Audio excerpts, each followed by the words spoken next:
Well, for many who grew up in Metro Atlanta, a visit to the Yellow River Game Ranch in Lilburn was always a treat. But these days, the iconic petting zoo is facing some criticism. Yeah, it's not just from animal rights activists and government inspectors, though. It's also kids who are now adults and see the ranch in a very different light. Fox 5 team reporter Randy Travis is here now with more on what he uncovered. Yes, and Russ, the Yellow River Game Ranch has been around for more than 50 years, moving from Stone Mountain Park in 1982 to its present location along Highway 78. If you haven't been there in a while, you may not recognize it today. Can you say bear? Bear. Through the eyes of a child, the world can be one long string of wonders. Say bye. Bye.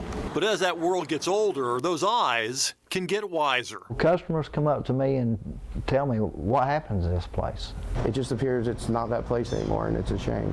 That place, the Yellow River Game Ranch in Gwinnett County, markets itself as a chance to meet wildlife on a close and personal basis. You can touch some of the animals, feed them, learn about what makes them special to Georgia. We're not bad people. We're not trying to do bad things here. But for years, state and federal inspectors have responded to complaints animals here are neglected, starved, even intentionally killed. Complaints from people like former employee Matt Chadwick. I was willing to be fired if need be. It didn't matter. I was going to speak up regardless. According to his 2012 complaint to the Georgia Department of Natural Resources, Chadwick claimed ranch workers intentionally injured or killed the animals, often forgot to feed them, and had a deer choked to death on a bag fed by a customer. Chadwick told us he worked there while on federal probation at the time for a drug conspiracy conviction. Ranch owner Cody Reeves admits some workers may have neglected the animals, but still calls Chadwick a disgruntled employee. Help's hard to find these days. And if seeing animals killed and a rusty facility and animals choked to death on plastic bags makes me disgruntled, yes, I was very disgruntled. I was, for lack of better words, I was pissed. In his complaint to PETA and DNR, Chadwick attached photos of dead or malnourished animals he found during his 18 months as a park worker. And he blamed lackadaisical employees and management too cheap to do anything more than the bare minimum. There's so much that goes on behind the scenes in that environment that it's almost sickening. A DNR spokesman said there is no record of any action taken by the state regarding Chadwick's complaint and could not explain why. The ranch actually puts part of the blame for its financial troubles on the state itself. Used to be these deer would just wander throughout the Yellow River Game Ranch. It was its biggest attraction.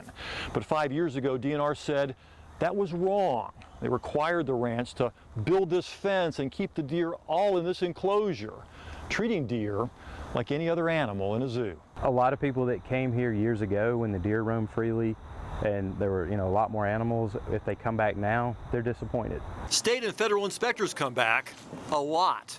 In February of this year, the U.S. Department of Agriculture found the ranch had corrected violations discovered in a January inspection. But just 2 months later, the USDA cited the ranch again for 7 more violations, including sanitation, feeding, and multiple examples of sharp edges in the fence line that could injure the animals. Want to go see some animals? Yeah.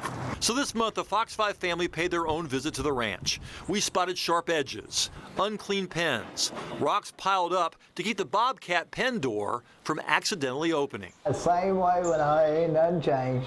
We also saw this coyote running in circles. Do you think it's psychologically healthy for this coyote to keep going around and around and around and around in this? It's a small pen. I don't know. I'm not a coyote psychologist. A bigger pen is planned, but no one knows when it will be ready. Do you just not have the money to fix it up? Money and help. The problems haven't been limited to animals. Last year, a ranch visitor sued after failing to notice this handmade warning sign on the unlocked door of the women's restroom. When she was walking to the door, she was holding her child's hand, looking down at her child, and she looked up, opened the door, and fell through. Fell through the exposed floor still under construction. Attorney Jeff Jonap won an $11,000 settlement for his client, even though he generally does not take cases that small. The reason I took this case on is because that was a place that I enjoyed going to as a child, and I was shocked by the condition that I saw, and I wanted to try to send a message to them to help them clean it up. But even the owner admits This may be as good as it gets. How long can you keep this up? I don't know. It's no longer fun.